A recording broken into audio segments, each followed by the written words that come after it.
mau lihat dalam teks Injil Matius 23 supaya saudara tahu. Bagi saya kadang-kadang orang menyebut seperti ini. Mereka katakan jabatan kenabian itu sudah berlalu, itu cuma untuk abad yang pertama. Kalau sekarang ini tidak perlu sudah ada nabi-nabi. Masa saya tidak percaya akan pandangan itu. Dan itulah saya mau bawa beberapa firman Tuhan seperti dalam Kisah Rasul bab 13, dalam Injil Matius 23, saudara. Kalau saudara tahu konteks bab 23, bab 24 adalah tentang ajaran Yesus tentang kedatangannya kedua kali. Sebenarnya bab 23 harus dibaca bersama bab 24. Konteksnya lebih kurang sama. Maksudnya pada akhir zaman, dalam ayat 34, saya terus membaca ayat 34. Ini kata Tuhan Yesus, aku mengutus kepadamu nabi-nabi, orang bijaksana dan ahli Taurat. Ahli-ahli Taurat. Separuh di antara mereka akan kamu bunuh dan kamu salibkan. Yang lain kamu sesat di rumah-rumah ibadatmu dan kamu aniayai dari kota ke kota. Saudara, ayat ini bukan hanya relevan pada abad yang pertama atau waktu Injil Matius ditulis. Firman Tuhan ini tetap relevan hari ini. Pada akhir zaman Tuhan akan mengutus nabi-nabi, orang bijaksana. Dari mana? Kitab Daniel adalah kitab nubuatan akhir zaman. It is a book about end time, the book of Daniel. Dan beberapa kali disebut orang yang percaya Tuhan, kitab Daniel khususnya dari bab 10 sampai bab 12, penghujung kitab Daniel, orang percaya disebut sebagai orang bijaksana. The wise ones dalam bahasa Inggris. Orang yang bijaksana pada akhir zaman, mengajar orang lain, memimpin orang lain kepada kebenaran. Saudara, dunia ini penuh kegelapan dan kesesatan, saudara. Amat perlu ada orang bijaksana yang Tuhan panggil untuk menuntun orang yang buta, orang yang sesat rohani kepada jalan kebenaran. Dan termasuk juga ahli Taurat. Kadang-kadang kita pikir ahli Taurat ini, mereka ini musuh Tuhan Yesus lah ini kan. Sebab banyak kali Yesus dibantah, dibenci, dianiayai oleh ahli Taurat. Tetapi dalam ayat ini mengatakan Tuhan sendiri.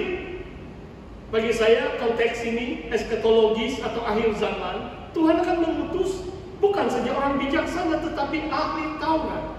Maksudnya orang yang pakar dalam Alkitab, orang yang mungkin ada karunia dalam bahasa Ibrani, bahasa Yunani. Bahasa Ibrani adalah bahasa asli kitab-kitab perjanjian lama, dan bahasa Yunani adalah bahasa asli perjanjian baru. Wah saudara, kalau langsung tidak ada pemimpin yang tahu bahasa asli, wah bahaya saudara.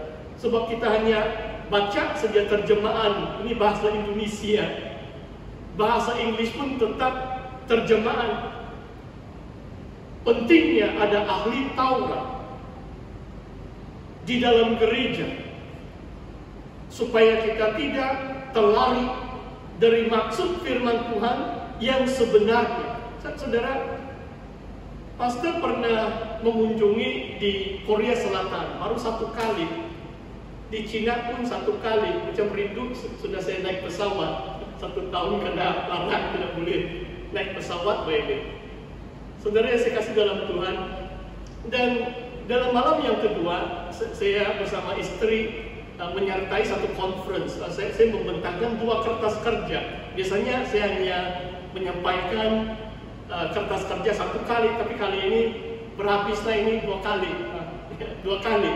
Dan malam yang kedua, ada satu university, saya lupa sudah nama, tapi hanya untuk siswi, hanya untuk wanita. Wah, luar biasa ini Korea. Saudara, kalau ada kesempatan kamu pergilah melawat dan memang banyak rombongan SIB pun sudah banyak kali melawat di Korea.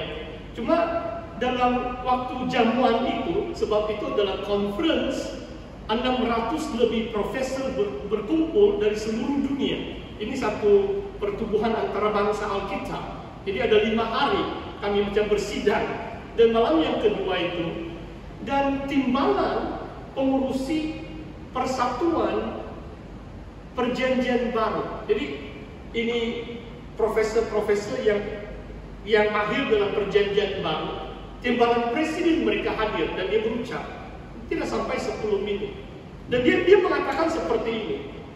Di Korea Selatan ada 300 orang Korea, 300 profesor yang memiliki kedoktoran dalam perjanjian baru.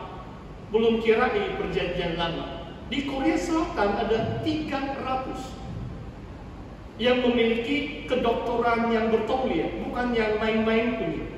University yang terkenal, dia sebut 3 negara, Germany, England, dan Amerika Syarikat. Luar biasa. Dalam hati saya waktu saya dengar ucapan dia, sebab kami sedang makan di situ sambil mendengar ucapan timbalan pengurusi itu. Saudara tahu di Malaysia berapa ramai?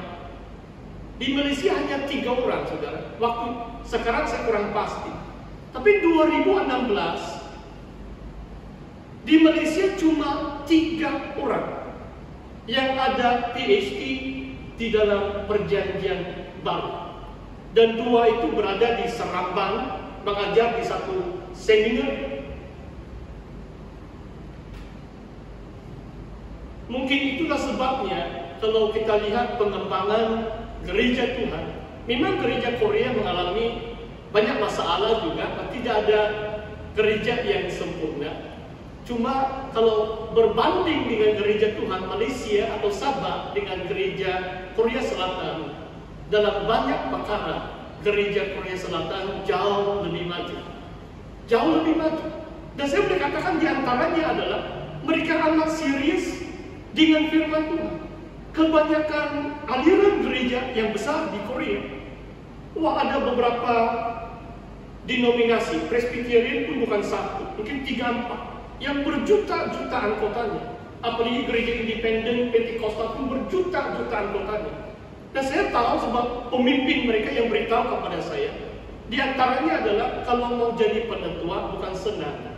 Setiap hari Isnin Bible study, luar biasa. Itu satu syarat. Mau jadi penetua, kekal sebagai penetua, selain daripada pelayanan-pelayanan yang cukup sibuk sepanjang minggu, hari Isnin malam mereka ada pastor yang ada doktor atau mereka jemput orang lain, dan penetua akan kumpul untuk belajar firman Tuhan setiap hari Isnin. Luar biasa. Saudara, ini firman Tuhan. Tuhan mengutus nabi, orang bijaksana dan ahli Taurat untuk memperlengkapi gereja Tuhan pada akhir zaman. Kita teruskan slide yang seterusnya. Matius 13 ayat 53 masih tentang ahli Taurat. Sebab kadang-kadang mereka ada bad reputation. Kalau 4 Injil itu biasanya mereka yang menentang Yesus ini orang Farisi, ahli Taurat. Tapi ada ahli Taurat yang baik. Dan jangan kamu pikir semua ahli Taurat itu tidak baik. Di sini ada lagi satu kalimat dari Tuhan Yesus. Karena itu setiap ahli Taurat, perhatikan, maksudnya ini yang percaya Yesus, yang menerima pelajaran dari hal kerajaan surga itu seumpama tuan rumah yang mengeluarkan harta yang baru dan yang lama dari perbendaharanya. Wah, luar biasa. Bagaimana kita tafsir ayat ini? Ahli Taurat ini dia belajar tentang kerajaan surga. Yesus datang memberitakan kerajaan surga. Ini ahli Taurat yang percaya kepada Yesus. Mereka pakar dalam bahasa Ibrani. Mereka kalau dalam perjanjian baru, kalau kita lihat pakar dalam bahasa Yunani. Harta yang baru itu adalah mungkin kitab-kitab perjanjian baru. Harta yang lama itu adalah kitab-kitab perjanjian lama. Wah saudara, luar biasa. Ahli Taurat itu kalau dia mengajar, sebab dia tahu dia bukan hanya ambil yang baru, dia mengambil juga harta yang lama. Perbendaharaan itu maksudnya ini harta rohani Alkitab kita. Dia pakar, dia mahir dalam firman Tuhan yang baru dan yang lama. Dia ambil supaya memberikan kepada umat Tuhan. Saudara, mari kita lihat terus dalam kitab Wahyu. Masih tentang ini kenabian, saudara. Sebab kadang-kadang banyak kali ada gereja yang langsung pikir nabi itu sudah tidak ada. Ini akhir zaman, saudara. 2 saksi yang diutus Tuhan 3,5 tahun yang terakhir sebelum kedatangan Yesus kedua kali, disebut 2 nabi. Saya mau baca ayat ini. Dan mereka yang diam di atas bumi bergembira dan bersuka cita atas mereka itu, Wahyu 11 ayat 10, dan berpesta dan saling mengirim hadiah, karena kedua nabi itu telah merupakan siksaan bagi semua orang yang diam di atas bumi. Wah, nampaknya nabi ini tidak disenangi oleh manusia baik. Sebenarnya di antara kalimat Tuhan Yesus yang 4 kali diulangi dalam keempat Injil adalah seorang nabi itu tidak akan dihormati di negerinya sendiri. Perhatikan pelayanan kedua nabi ini pada akhir zaman. Bila mereka mati, wah, dunia bersuka cita. Mereka berpesta. Bahkan mereka saling mengirim hadiah. Apakah rupa siksaan nabi ini? Nabi ini tidak pukul orang. Kalau kita baca bab 11, hanya orang yang coba mencederakan mereka, baru ada api menghanguskan mereka. Tapi siksaan ini mungkin adalah teguran firman Tuhan. Nabi ini menyampaikan teguran-teguran. Pada akhir zaman keadaan semakin sukar. Ramai orang menyertai antikristus. Ramai orang membenarkan diri dan mengambil tanda 666. Saudara, bicara tentang 666 sebab beberapa kali, kalau satu kali mungkin saya tidak mau begitu peduli, sebab beberapa kali bukan saja jemaat di Permai, beberapa tempat yang lain mereka kirim video dengan saya, dia bilang, "Pastor, ini vaksin ini bukan 666 ini vaksin ini."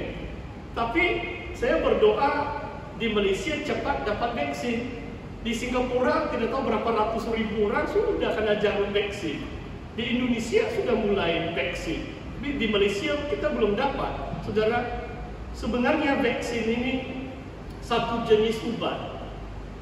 Beberapa penyakit yang lain dicegah. Vaksin ini menimbulkan immunity. Maksudnya mencegah, menahan kita dari jangkitan penyakit. Saya sendiri kurang pasti vaksin bagaimana, sebab beberapa negara mengeluarkan vaksin. Di China pun ada vaksin, Oxford University England pun ada vaksin, Amerika Syarikat pun ada 3 syarikat mengeluarkan vaksin, di Germany pun ada vaksin.